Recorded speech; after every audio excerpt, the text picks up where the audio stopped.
Dito pala sa pila, may naamoy na yung Diwata. First time lang natin dito, no? First time. Ikaw, first time mo lang din dito. Ikaw, pangilan mo na dito. O, pangalawang balik na siya sa Pares. Naging favorite nga na yung Diwata Pares. Diwata, naging favorite. Pares, Diwata. Tapos yun na nga ang review niya. Yan, Diwata, kung nanonood ka. Natandaan mo lang mukhang parang sumasama siya dun sa sa bawang. Medyo mapait na. Sa una, okay. Pero pag napapad mo yung kawain, kumapait siya. Nag-take out ako ng Pares ni Diwata. O, diba? Patikman mo yung Pares ni Diwata kung masarap.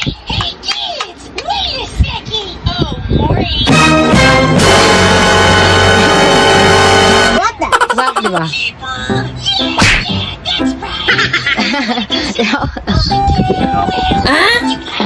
Mahalo.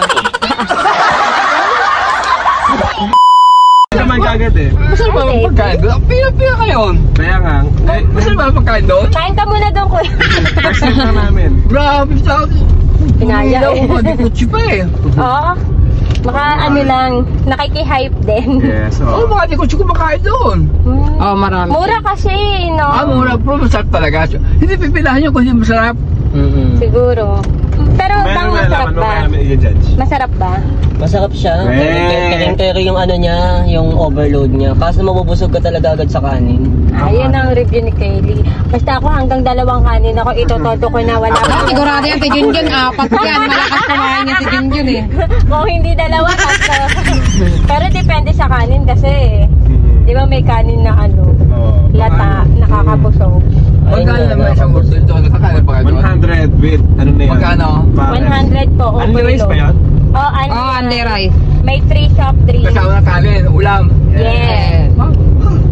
Kami talaga nasanay kaming makanin. Kahit sabaw nga lang. Ano, Alan? Tapos pag makain ako, dapat mas maraming akong nalalasa ang kanin kaysa ulam. Ako din. Ayoko nang malasa ang ulam. A few inches later. Parang walang pila. Saan ba yun? Dito sa kapila. Sa kapila. Nata. Ayan yun. Ito main office GSI. Yun yung sabi mo, GSIS. Yung GSS kasi, yung pala yung section dun sa office. Nadala sa trabaho. General Services. General Services section yung nasa isip ko. Nadadala na. GSIS pala. Bakit naman GSS? Ako na ano si GSM. Nagkulang lang ng I. Wala masyadong tao, no? Mamaya pa yan. Hello guys, ayan, nakababa na kami ng taxi at naglalakad-lakad kami, hinahanap namin yung pilahan ng Pares. Kasi first time lang namin dito, kaya hindi namin alam. Kakain muna kami ng ako. Magkano yan, kuya? 60. Ibarit ko to eh. Ay, ito sa akin. Nabayad ko, kuya. So ayan guys, kumain muna kami bago kami pumasok sa loob kasi baka magutom kami sa pila. Medyo mahaba po ang pila sa loob. And finally guys, I'm so happy dahil natupad din ang aking plan na makapunta dito sa Diwata Pares Overload. Dahil matagal ko na rin talagang plan pumunta rito at hindi lang kami natutuloy ng utol ko, ng pinsan ko dahil busy po sila. May mga work. Siyempre, hindi naman ako pwedeng pumunta rito ng mag-isa. Walang thrill, di ba? At kailangan talaga may kasama ka rito para kapag kumain ka, mag-e-enjoy ka talaga. Masarap po kumain kapag marami po kayo at sama-sama po kayong magkakaibigan. Kasama mo yung family nyo, yung katrabaho mo. Basta pag marami kayo talaga guys, totoo talaga to. Masarap kumain kapag marami kayo at sama-sama. Kung mapera naman kayo, pwede ninyong i-treat yung mga kaibigan ninyo, family ninyo, why not? Pero kung wala naman kayong pera, hindi ka naman mapera, mag-KKB kayo, kanya-kanyang bayad. Ano, ililibre ko lahat? Medyo kinakabahan pa nga ako eh. 3 kaya itong ililibre ko. Parang mga malalakas pa yata to kumain. Hindi, joke lang. Siyempre ako nag-aya, kaya ililibre ko sila. Hindi po sabihin, no? Ito, tayo makakalit. Ano dyan lang sabi mo? Dala pa naman ako mga pameta. Sa baka no? Dito pala sa pila, may naamoy na yung Diwata. Ay, mamaya nga kukuha mo ako dun. Amoy namin yung Pares dito pala sa pila, kaya habang nalalakad ka dyan, magugot pa agad kasi tayo makikita mo. kumakain ng pares, nakatakam agad. Gano'n. First time lang natin dito, no? First time lang. Ikaw, first time mo lang din dito. Ikaw, pangilan mo na dito? O, pangalawang balik na siya. Naging favorite nga na yung Diwata Pares. Si Diwata, naging favorite. Diwata po. And meron po akong napansin dito, guys. Magkaiba pala ang pila ng Pares Overload at Chicken Overload. So, dalawa palang pila. Kaya kailangan pag may kasama ka, magbukod kayo ng pila. And kapag gusto nyong magkape, ayan, meron po pala ritong store ng kapehan. May mga bilihan dito ng candy, biskuit, ayan. Buti maaga tayo, no? Oo, di mainit. Patitikman na natin yung Pares. So ayan guys, self-service po tayo dito at wala po tayong yaya dito. At syempre, bago natin makuha ang ating mga in-order na food, meron pong ibibigay sa atin na stub para patunay na bayad na tayo. Toasted akin, toasted. Ito maraming pinakita. Ayan yan, yung tama-tama ito. Ayan.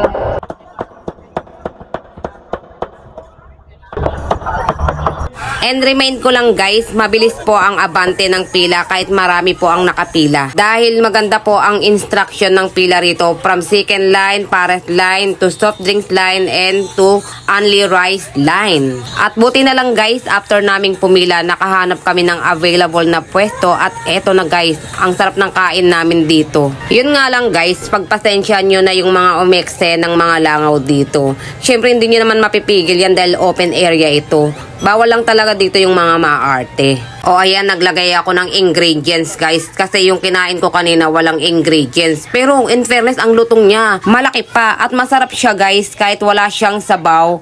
Or kahit lagyan nyo ng sabaw.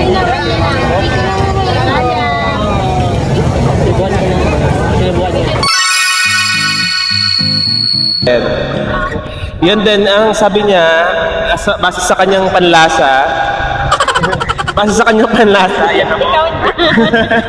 Yun na yung sinasabi nila. Iba rin talaga dapat ng sabaw. Ano ko kasi yung parang yung mantika na ginamit sa dito sa ito sa kapatid sa ginagawa. Parang sumasama siya dun sa sabaw.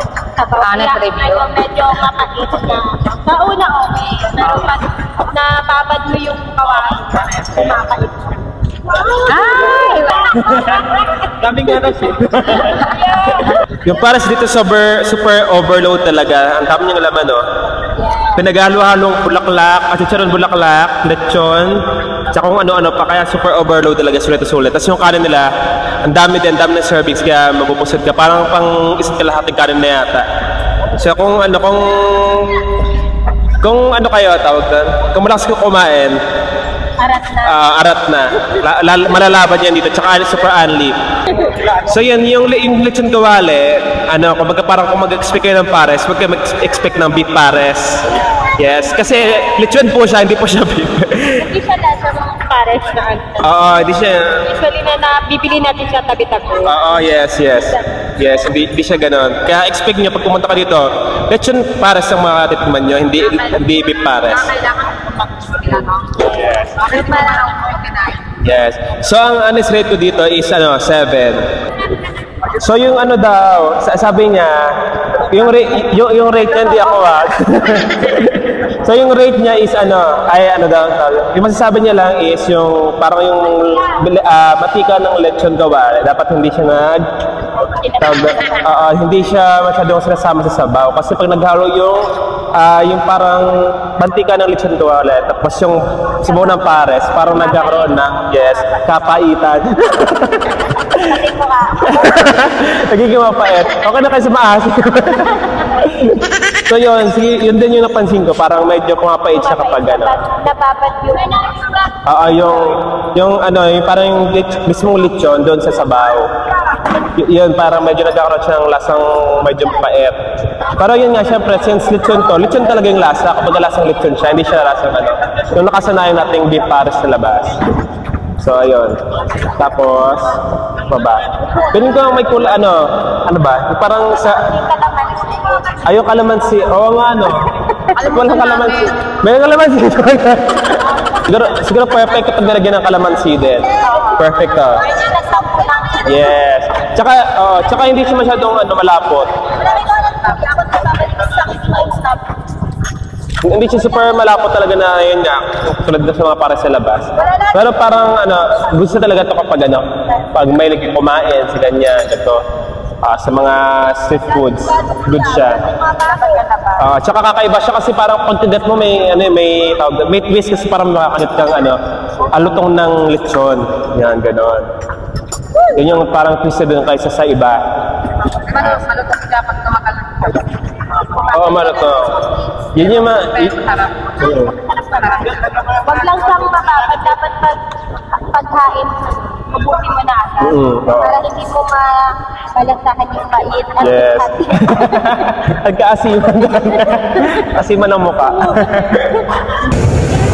Okay, Kylie, anong sasabi mo sa nung reviews mo sa pangalawang kain mo na rito Okay lang, busog.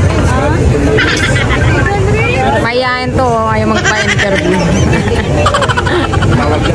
Ayan guys, alam nyo na kung ano yung mga na-experience namin dito sa Diwata Pares, kung ano yung lasa ng pares ni Diwata, diba? Masarap siya guys, at hindi naman pala totoong walang lasa. At hindi naman mabaho dito, o baka barado lang yung ilong ko. And may advice ako sa inyo guys, kapag pumunta kayo rito, mga tanghali, yan, 2 to 3 to 4. Kasi guys, pag ganitong oras, dagsaan na ng mga tao dito. Naalala ko pala, pag mga ganitong oras, uwian na ng mga nagtatrabaho. Siguro yung iba, dumadaan dito, o diba? Kasi marami akong nakitang mga galing sa mall na mga nagtatrabaho, mga naka-uniform pa. Anyway guys, bago magtapos itong aking video, itutur ko muna kayo dito sa Paresan ni Diwata. Ayan, so dito muna tayo mag-start sa kanilang ihawan. So dito po iniihaw, niluluto yung chicken inasal at yung barbecue.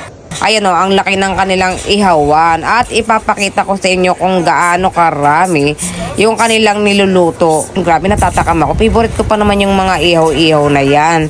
Tignan nyo guys, ang laki ng kanilang chicken inasal. And ayon sa aking search, yan daw yung chicken ang pinakamatagal na antayin. Malamang iniihaw yan, kayo kaya mag-ihaw, Grabe guys, pati barbecue nila rito, ang laki. Sulit talaga yung 100 pesos nyo rito, unlimited pa. At dito naman tayo guys sa parking area, ipapakita ko sa inyo. So ayan guys, nakikita nyo ang daming mga motor. Diyan po yung parking ng mga motor. Ayan, meron pong bayad ang magpa-park dito sa loob ng Diwata Pares Overload.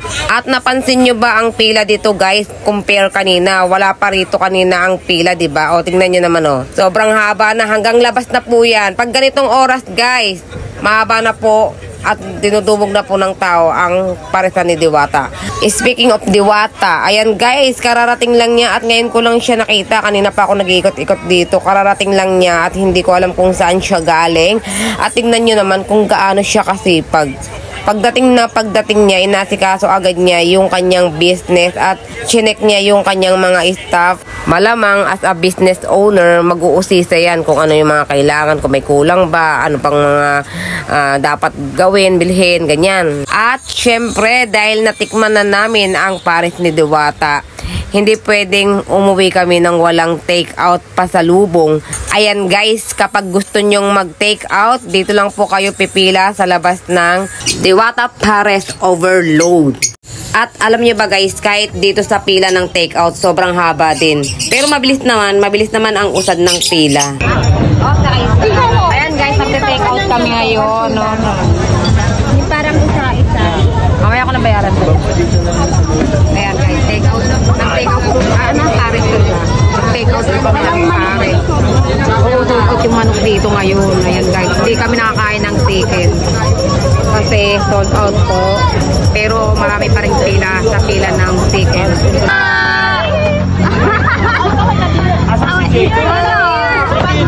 Dito tayo, dito.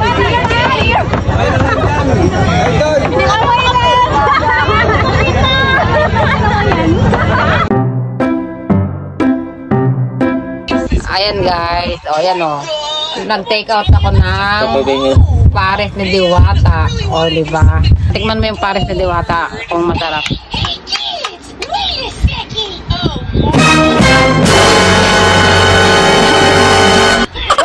Masarap, diba?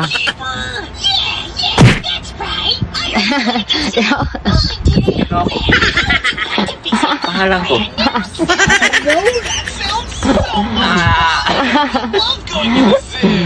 Ano ba? Ang sarap, diba? No? Sarap, masarap. Masarap, diba? Akala kayo ano, yung napanood ko sa review. Yung sabi, wala daw lasa. Sa akin, wala pang lasa kanina eh. Hindi ko nahaluan. Nakalimutan kong lagyan ng sabaw eh. Tsaka mga ingredients.